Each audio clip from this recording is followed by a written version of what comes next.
Le professeur Tchabouré Aimé Kogué, candidat à l'élection présidentielle du 25 avril 2015, est né à Lomé, d'un père gardien de préfecture originaire de Nano et d'une mère ménagère originaire de Tami. Il est d'une origine sociale modeste. Il passe son enfance dans différentes régions du pays au rythme des affectations de son père. Après une enfance à Kara, il fréquente l'école primaire de Glidji, puis de Tabligbo, où il passe le concours d'entrée en 6e. Il connaît déjà pratiquement tout le Togo. En 1960, il entre au lycée Bonne-Carrère, qui deviendra en 1964 le lycée de Tokoin. Il réussit brillamment à son bac série maths élémentaire et obtiendra une bourse d'études pour l'Université de Montréal au Canada. Nanti d'un doctorat en économie et après avoir été assistant d'enseignement et de recherche à l'Université de Montréal, il rentre au Togo en 1976 et entame sa carrière d'enseignant d'économie à l'Université du Bénin, actuelle Université de Lomé. Dans sa riche et brillante carrière d'enseignant à l'Université du Bénin, il franchit aisément les grades universitaires et les échelons administratifs.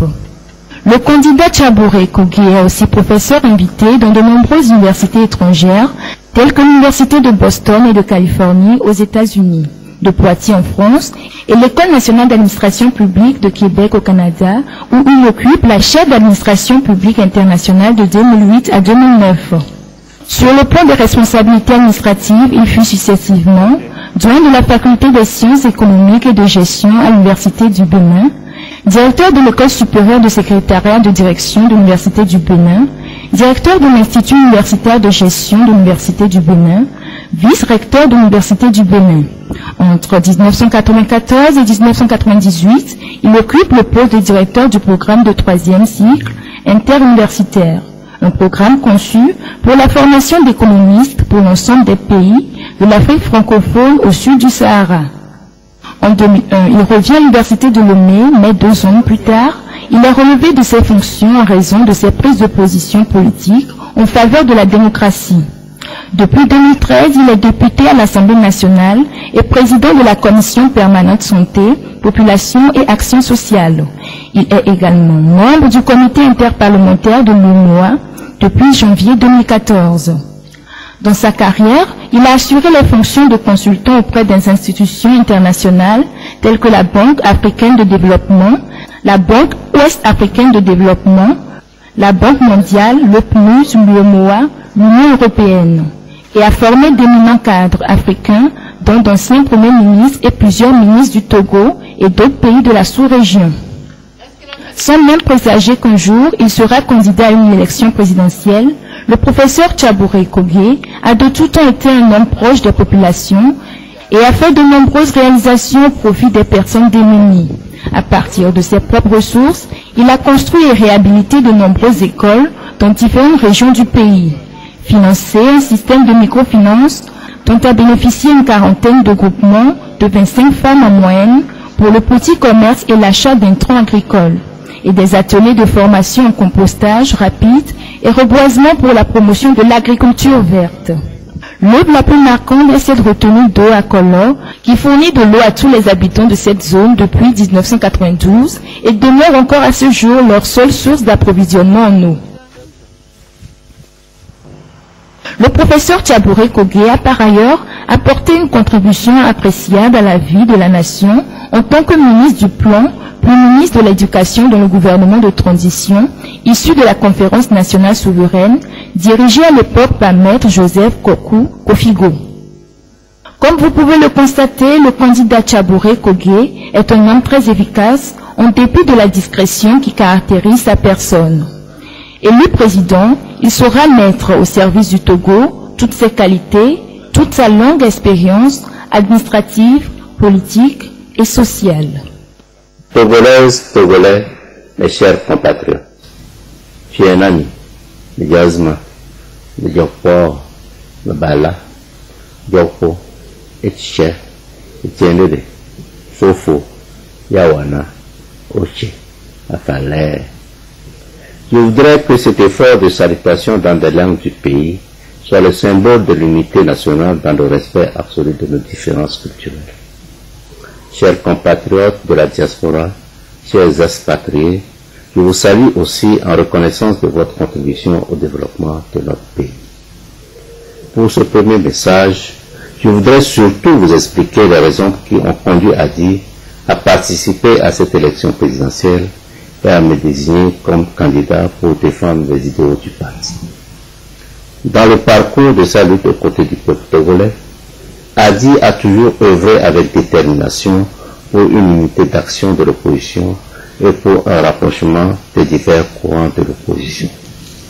Pour avoir participé à tous les processus de désignation de candidats uniques de l'opposition, Adi a compris que la stratégie de candidature unique était plus source de problèmes et de divisions que d'unité d'action.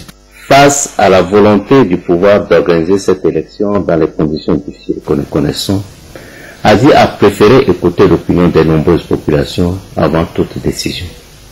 C'est ainsi que nous avons constaté que les électeurs ne souhaitaient qu'une chose, aller à des élections tout en ayant des appréhensions sur la capacité de l'opposition à contrer les multiples fautes du régime en place.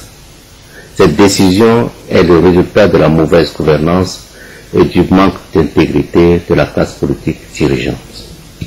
Face à la volonté des deux partis ayant fait échouer les réformes de s'affronter seuls au cours de cette élection présidentielle, Adi a décidé d'avoir un candidat et le choix des militants s'est porté sur ma personne. Les militants du parti m'ont proposé à votre choix parce qu'ils estiment que ma longue expérience politique, mon engagement sans faille à côté de la population dans la lutte pour le changement, mes capacités de rassembleur, ma connaissance des rouages administratifs de ce pays, ma capacité de transcender les lignes entre tous les courants politiques font de moi l'homme de la situation qui sera obtenu pour le peuple togolais d'alternance en 2015. Je voudrais à présent évoquer quelques-uns de mes 30 engagements contenus dans la plateforme qui a été publiée et qui circule déjà. En premier lieu, je m'engage à conduire une véritable transition inclusive de 5 ans, car je ne perçois pas ma victoire éventuelle de 2015 comme une victoire personnelle ou de la vie, mais plutôt comme une victoire de l'ensemble de la population togolaise, assistée des populations de la CEDEAO et de la communauté internationale. Après ces 5 ans, je ne me représenterai plus aux élections présidentielles de 2020 pour donner aux Togolais et à la communauté internationale l'exemple d'une personne qui ne s'accroche pas au pouvoir. Je m'engage également à soumettre à l'Assemblée nationale pour adoption, dans un délai de 2 mois au maximum, la loi portant modification de la Constitution sur la durée du mandat et le mode de scrutin présidentiel. J'organiserai d'ici la fin de l'année les élections locales afin de rendre effective la décision des missions partisanes du ministre de l'Intérieur, notamment de la sécurité. La dotation en carburant de tous les commissariats de ce pays sera triplée, ce qui leur permettra de faire face aux problèmes de sécurité publique, aux forces de défense et de sécurité. Moi, fils d'ancien combattant, je m'engage à faire une relecture de votre statut et le mettre effectivement en application. Les conditions et la durée de vos stages seront aux normes des pays de la sous-région. Vos frais de mission seront réajustés. Les formations et les conditions de stage et de travail des femmes militaires seront revues afin qu'elles puissent remplir aussi leur rôle de mère, d'enfants et de famille.